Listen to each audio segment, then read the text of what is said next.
કેમ છો મિત્રો? મજામાં? તો આજે આપણે જે પારિમાણિક સૂત્રો ભણી ચૂક્યા હતા એ પારિમાણિક સૂત્રોનો એક ઉપયોગ જોઈશું કે એ પારિમાણિક સૂત્રોનો આપણે કેવી રીતે ઉપયોગ કરી શકીએ છીએ એનો અભ્યાસ કરીશું.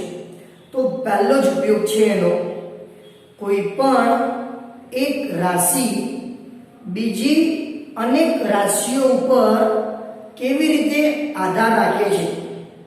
તો આ બધી જ રાશિઓ વચ્ચેનો સંબંધ આપણે મેળવી શકીએ છીએ. શું કીધું?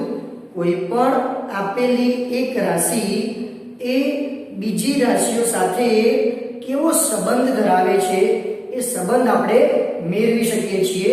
તે માટેનો એક ખાસ અગત્યનો એક્ઝામ્પલ જોઈએ છીએ. તો આ જે એક્ઝામ્પલ આપણે જોઈશું એવા જ આપણે અનેક એક્ઝામ્પલ સોલ્વ કરી શકીએ. કોઈ પણ એક રાશિ બીજી કોઈ પણ રાશિ સાથે કેવો સંબંધ ધરાવે છે તે આપણે એક એક્ઝામ્પલની મદદથી જોઈશું. સમજી લેજો, ખાસ અગત્યનું એક્ઝામ્પલ છે. શું કહેવા માંગે છે? ધારો કે સાદા લોલકના દોલનોનો આવર્તકાળ a તેની લંબાઈ l પર, દર m પર અને ગુરુત્વ પ્રવેગ સ્મોલ g પર આધારિત છે. કઈ એક રાશિ આવર્તકાળ એ બીજી કઈ ત્રણ રાશિઓ પર આધારિત છે? તો બીજી ત્રણ રાશિઓ પૈકી પહેલી રાશિ હતી લંબાઈ, બીજી હતી દર અને ત્રીજી છે ગુરુત્વ પ્રવેગ. એટલે કે આ આવર્તકાળ આ ત્રણ રાશિઓ પર આધારિત છે.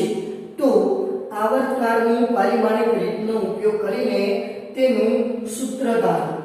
મતલબ આવર્તકાળનું બીજી ત્રણ રાશિઓ સાથે સંબંધ દર્શાવતું સમીકરણ મેળવવાનું છે. ચલો સૌથી પહેલી શરૂઆત કરવાની આ રીતે. કઈ રાશિ? આવર્તકાળ એ કોના પર આધારિત છે? લંબાઈ l પર આધારિત છે. તો લખી શકાય, જોઈ લેજો. આવર્તકાળ એને આપણે કેપિટલ T કહેવાના એ કના ઉપર આધારિત છે? લંબાઈ l પર આધારિત છે. હાલ આપણે આવર્તકાળ અને લંબાઈના બધું લખીએ છીએ. ભવિષ્યમાં જેમ એક્ઝામ્પલ આવશે તેમ ખાલી એમની સંજ્ઞાઓ જ વાપરીશું, એમના પૂરેપૂરા અર્થ લખીશું નહીં. ચલો, આવર્તકાળ T ચલે છે લંબાઈ l. બીજું, આવર્તકાળ T કના ઉપર આધાર રાખે છે?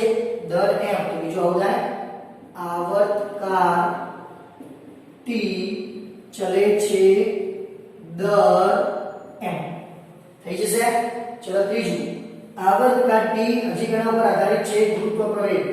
આવતા આવર્તકાળ કેપિટલ T ચલે છે ગુરુત્વ પ્રવેગ. એને શેના વડે દર્શાવીશું? Small g. તો પહેલી સત્તામાં કરવાનું તમારે કે આપેલી એક રાશિ બીજી કેટલી રાશિઓ સાથે સંકળાયેલી છે, આધારિત છે, એ પ્રમાણેના સમીકરણો લખી દેવાના. ચલો સમીકરણો લખી દીધા. આ સમીકરણો લખી દીધા બાદ દરેકની તમારે ઘાત ધારવી પડશે. ચલો પહેલો જે લંબાઈ આવ્યો એની હું કેટલી ઘાત ધારું? a ઘાત. દર આવ્યો, દરની હું b ઘાત ધારું. અને ગુરુત્વ પ્રવેગ આવ્યો, ગુરુત્વ પ્રવેગની કેટલી ઘાત ધારી લીધી? c ઘાત. લાઈનસર તમે કોઈ પણ પ્રકારના અક્ષરની ઘાત ધારી શકો છો. a ઘાત, b ઘાત અને c ઘાત ધારી લીધી. હવે આ ત્રણેય સમીકરણોને ભેગા કરો. આવું થઈ જશે ને. તેથી t ચલે છે, ચલો પહેલામાં શોધો l ની a ઘાત, બીજામાં m ની b ઘાત, ત્રીજામાં g ની c ઘાત. તો શું સમીકરણ આવ્યું? t ચલે છે પહેલામાં l ની a ઘાત, બીજામાં m ની b ઘાત, ત્રીજામાં g ની c ઘાત. ચલો ક્લિયર? ચલે છે દૂર કરું. ચલે છે દૂર કરો ત્યારે કોઈક અચળાંક આવશે, જોઈ લેજો.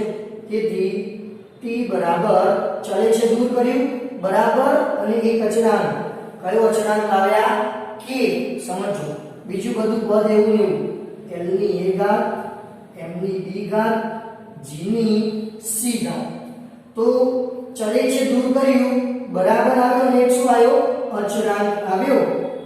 સમીકરણ નંબર 1 જ્યાં કે તમે જે લઈને આવ્યા એ પરિમાણ રહિત અચળાંક છે, પરિમાણ વગરનો એક અચળાંક છે. આવડશે? તો ફરીથી કહું છું, આવર્તકાળ પરિબળની ઉપર આધારિત હતો, લંબાઈ, દર અને ગુરુત્વ પ્રવેગ. તો પહેલા આવું લખ્યું, આવર્તકાળ t ચલે છે લંબાઈ l, ઘાત નથી લખી પહેલા, બરોબર? ઘાત તો પાછળથી લાવે આપણે. લંબાઈ t ચલે છે દર m, લંબાઈ t ચલે છે ગુરુત્વ પ્રવેગ g, પછી ઘાત ધારી લીધી a b અને c, બધાને ભેગું લખ્યું. t ચલે છે l ની a ઘાત, m ની b ઘાત, g ની c ઘાત, ચલે છે દૂર કર્યો અને શું આવ્યું? અચળાંક. જો k કેવો પરિમાણ રહિત, એને કોઈ પારિમાણિક સૂત્ર નથી, એવો એક અચળાંક છે. ચલો ક્લિયર? દરેક એક્ઝામ્પલમાં પહેલા સ્ટેપ આ રીતના થશે. હવે આટલું આવી ગયા બાદ જે સમીકરણ નંબર 1 લાવ્યા એની બંને બાજુ તમારે પારિમાણિક સૂત્રો લખવાના. t આવર્તકાળનું પારિમાણિક સૂત્ર આપણે જાણીએ છીએ, l લંબાઈનું જાણીએ છીએ, દરનું પણ જાણીએ છીએ અને ગુરુત્વ પ્રવેગનું પણ જાણીએ છીએ. તો આ બધાના આપણે પારિમાણિક સૂત્રો લખીશું. આવું થશે સમીકરણ 1 ની બંને બાજુએ પારિમાણિક સૂત્રો લખતા. ચલો અહીંયા આગળ t ને શું કીધું છે આપણે? આવર્તકાળ. તો આવર્તકાળનું પારિમાણિક સૂત્ર શું હતું? m0 l0 t ની 1 ઘાત. આ બધા સૂત્રો તમને યાદ હોવા જોઈએ. તો આવર્તકાળનું પારિમાણિક સૂત્ર લખ્યું k તો કેવું છે? પરિમાણ રહિત, એને કોઈ પારિમાણિક સૂત્ર હોય નહીં. શું આવ્યું નેક્સ્ટ? l લંબાઈનું પારિમાણિક સૂત્ર શું થાય? l1 થાય, એની કેટલી ઘાત? a ઘાત. ચલો ક્લિયર? નેક્સ્ટ m ને કીધું છે દરનું પારિમાણિક સૂત્ર m1, એની કેટલી ઘાત? b ઘાત. ચલો ક્લિયર? નેક્સ્ટ g ગુરુત્વ પ્રવેગ. પાછળ શું આવ્યું? પ્રવેગ આવ્યો. તો ગુરુત્વ પ્રવેગ એક પ્રકારનો પ્રવેગ જ છે. તો પ્રવેગનું પારિમાણિક સૂત્ર આપણે શું આવ્યા હતા? l1 t - 2. ક્લિયર? અને એ આખાની કેટલી ઘાત છે? c ઘાત. ચલો ઓકે આપણે સુધી? તો ખાસ ધ્યાન રાખજો, દરેકે આપણે શું લખી દીધા? પારિમાણિક સૂત્રો. હા, તમારે અહીંયા આખું લખવું તો લખી શકાય. આખું એટલે m0 l1 t0. અહીંયા લખો તો m1 l0 t0. અહીંયા લખો તો m0 l1 t - 2. પણ 0 ઘાત હોય એનો ગુણાકાર શું થાય? કોઈ પણ ની 0 ઘાત સાથે બીજા કોઈ પણ નો ગુણાકાર કરીશું તો 0 જ રહેવાનો. એટલા માટે 0 વાળું પદ આપણે લખતા નથી. કોઈ પણ ની 0 ઘાત એટલે 1 થાય. આવું જસ્ટ એક્ઝામ્પલ આપો.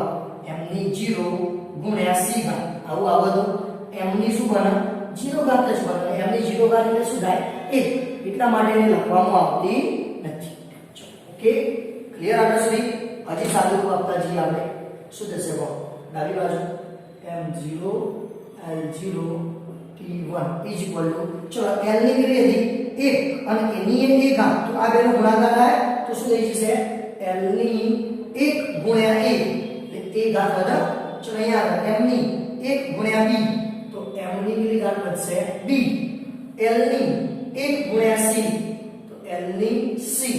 t ની -2 ગુણ્યા c t ની -2c. ચલો ક્લિયર? તેથી હજી આપણે આગળ જઈએ.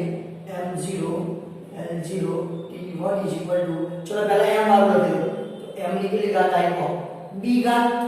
l ની વાત કરો a i અને c i ટોટલી શું થાય? l ની a c થાય. ક્લિયર? અને t ની -2c થાય. કમ્પ્લીટ આલો છે.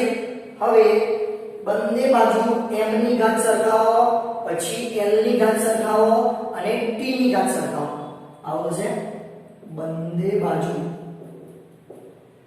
l ની તો m થી શરૂઆત કરીએ. ચલો m ની ઘાત સરખાવતા.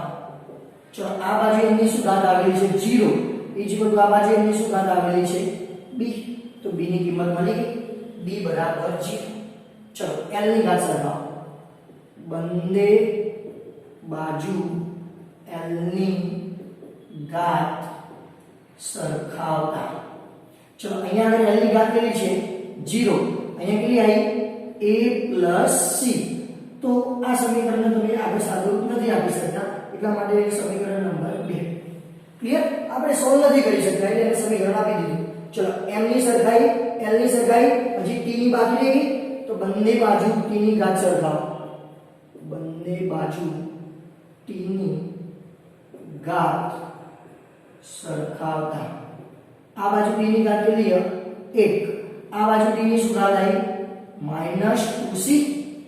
c નો કરતા બનાવો, this c બરાબર -1/2. ક્લિયર? આ c ની કિંમત સમીકરણ નંબર 2 માં મૂકું તો મને a મળી શકે. ક્યાં આગળ મૂકું?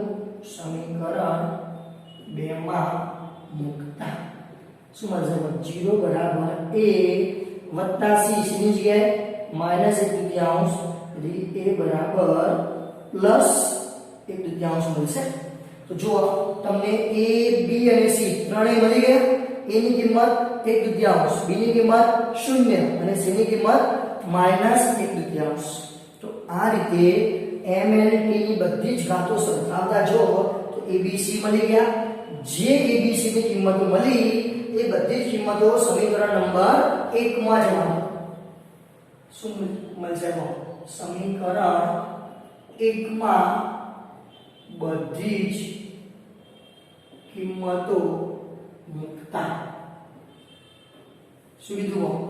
t બરાબર k એવો ને એવો l ની કેટલી ઘાત હતી a ઘાત. a કેટલો લાયા તમે 1/2 લાયા. ચલો m ની કેટલી ઘાત હતી b શું લાયા તમે 0 લાયા. ચલો g ની કેટલી ઘાત હતી c ઘાત. c કેટલો લાયા તમે -1/2 લાયા. ચલો ક્લિયર? કમ્પ્લીટ. તેથી સૌથી પહેલું કામ કરું m ની 0 ઘાત. m ની 0 ઘાત એટલે શું થાય? એક કિંમત થાય એને હું જવાબ શું મળશે? t બરાબર k એવો ને એવો l ની 1/2 ઘાત. g ની કેટલી છે માઈનસ હોય તો એનો નીચે લખી દઉં તો પ્લસ થઈ જશે. તો t બરાબર k l ની 1/2 ઘાત upon g ની 1/2 ઘાત. બંનેની 1/2 ઘાત ભેગી લખો.